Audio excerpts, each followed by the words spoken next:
So I would make him the narration of my pains, telling him, Lord, you see, without you I wasn't able to do anything good. The meditation, I did it all distracted, ugly, so much so that I would not have the courage to offer it to you as communion.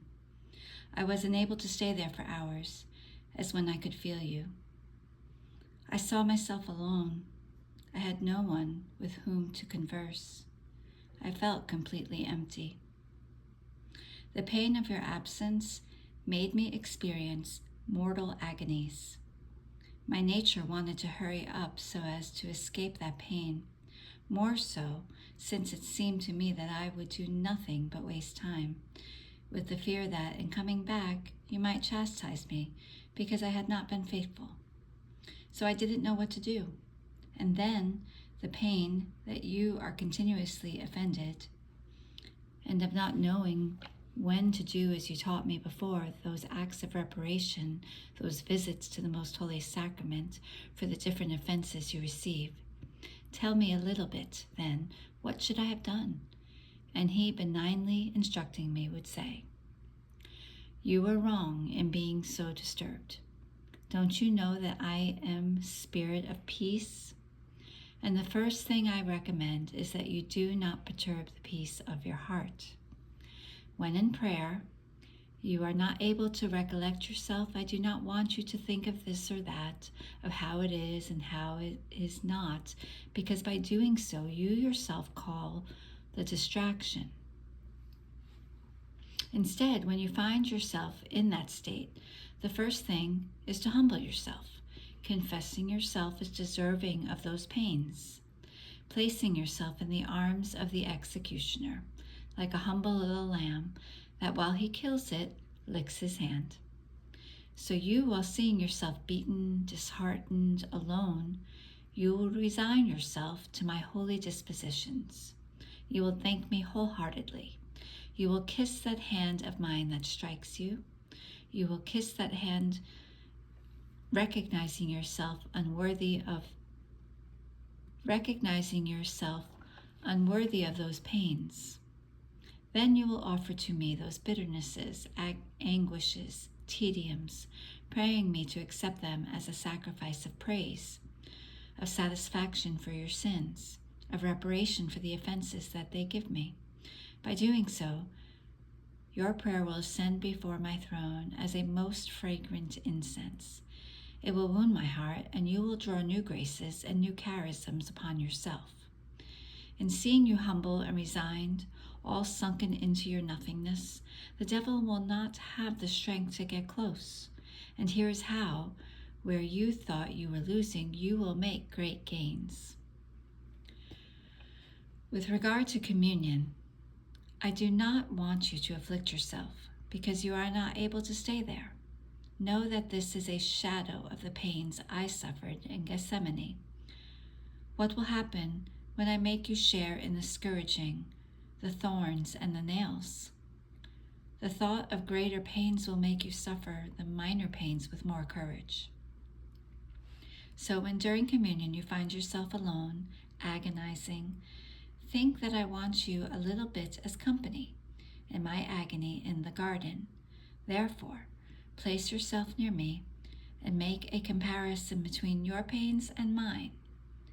See, you alone and without me, and I too alone, abandoned by my most faithful friends who are there sleeping, left alone even by my Divine Father, and then, in the midst of those most bitter pains, surrounded by snakes, by vipers, by rabid dogs, which were the sins of men.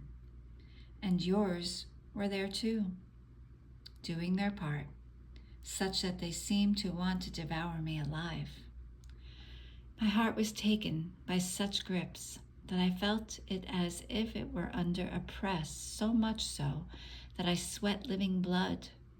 Tell me, when have you arrived at suffering so much?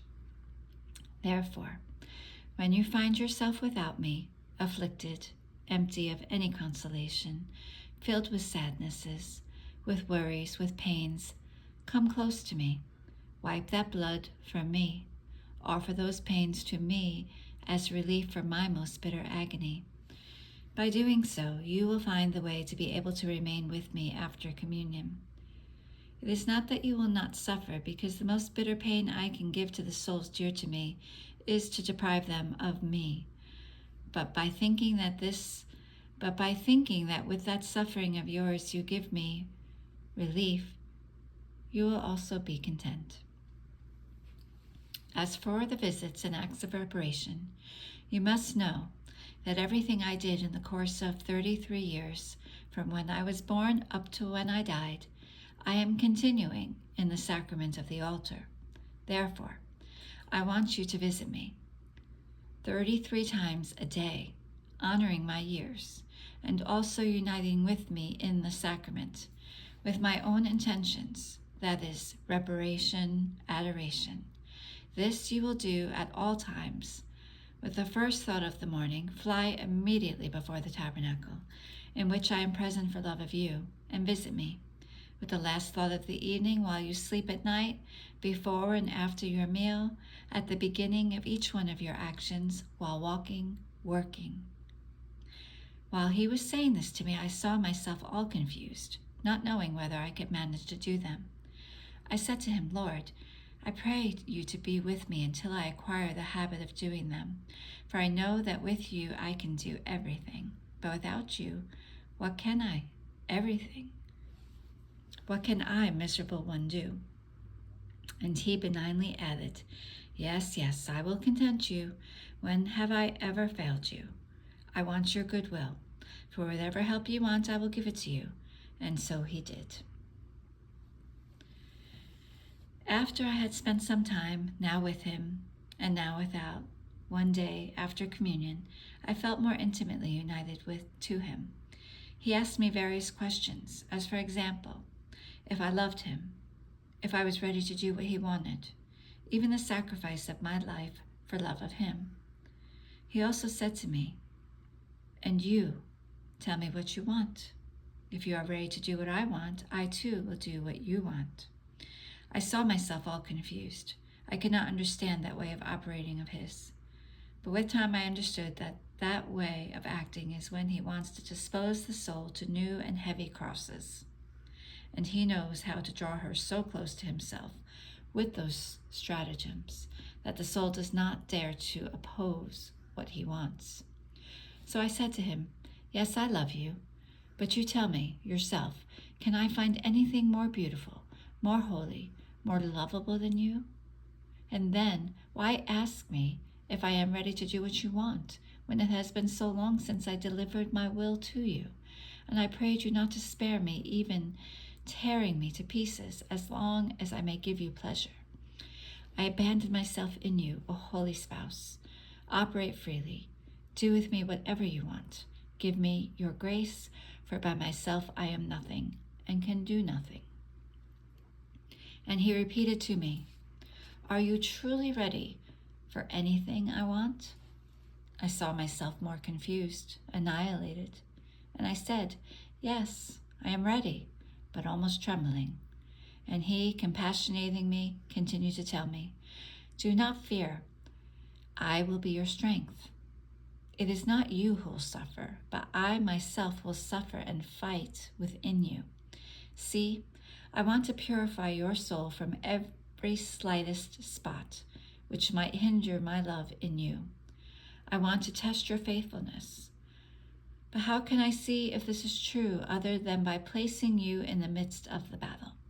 Know then that I want to put you in the midst of demons. I will give them freedom to torment you and to tempt you, so that after you have fought the virtues with the opposite vices, you may already find yourself in possession of those very virtues which you think you are losing. And then your soul, purged, embellished, enriched, will be like a king returning victorious from a most fierce war, who, while he thought he would lose what he possessed, comes back more glorious and filled with immense riches. Then I will come. I will form in you my dwelling, and we will be always together. It is true that your state will be painful. The demons will give you no more peace, either at daytime or at night. They will always be in act of waging a most fierce war against you. But you always keep your aim at what I want to make of you, that is, making you similar to me, and at the fact that you will not be able to arrive at this other than by my means of many and great tribulations. In this way, you will have more courage to bear the pains. Who can say how frightened I was at such an announcement? I felt my blood freeze, my hair curl, my imagination filled by black ghosts that seemed to want to devour me alive. It seemed to me that before putting me in that painful state, the Lord gave freedom to do everything. I was to suffer, and I saw myself surrounded by all of this. So I turned to him and said to him, Lord, have pity on me. Oh, please, do not leave me alone and abandoned. I see that the rage of the demons is such that they will leave not even the dust of me. How shall I be able to resist them? My misery and how bad I am is well known to you. Therefore, give me new grace that I may not offend you. My Lord, the pain that most torments my soul is to see that you too must leave me. Ah, to whom shall I say a word any more? Who will teach me? However, may your will be always done. I bless your holy will. And he benignly continued to say, do not afflict yourself so much. Know that I will never allow them to tempt you beyond your strengths. If I allow this, it is for your good. I never put souls in battles so that they may perish. First I measure their strengths. I give them grace, and then I put them in them. And if some souls fall, it is because they do not remain united to me by means of prayer. No longer feeling the sensitivity of my love, they go begging for love from creatures, while I alone can satiate the human heart. They do not let themselves be guided by the sure path of obedience, believing more in their own judgment than in those who guide them in my place. So, what is it the wonder if they fall? Therefore, what I recommend to you is prayer. Even if you should suffer pains of death, you must never neglect that which you are used to doing.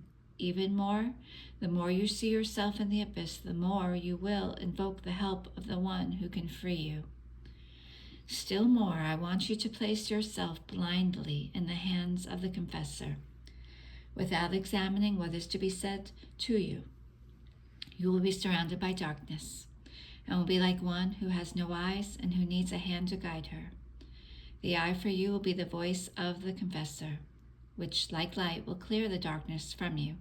The hand will be obedience, which will be your guide and support to make you reach a safe harbor. The last thing I recommend to you is courage. I want you to enter the battle with intrepidity.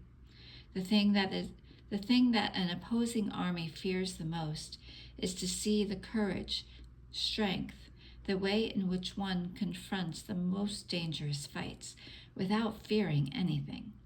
So the demons are. There is nothing they fear more than a courageous soul who, all cleaving to me, with such a strong spirit, goes into their midst, not to be wounded, but with the firm resolve to wound them and to exterminate them.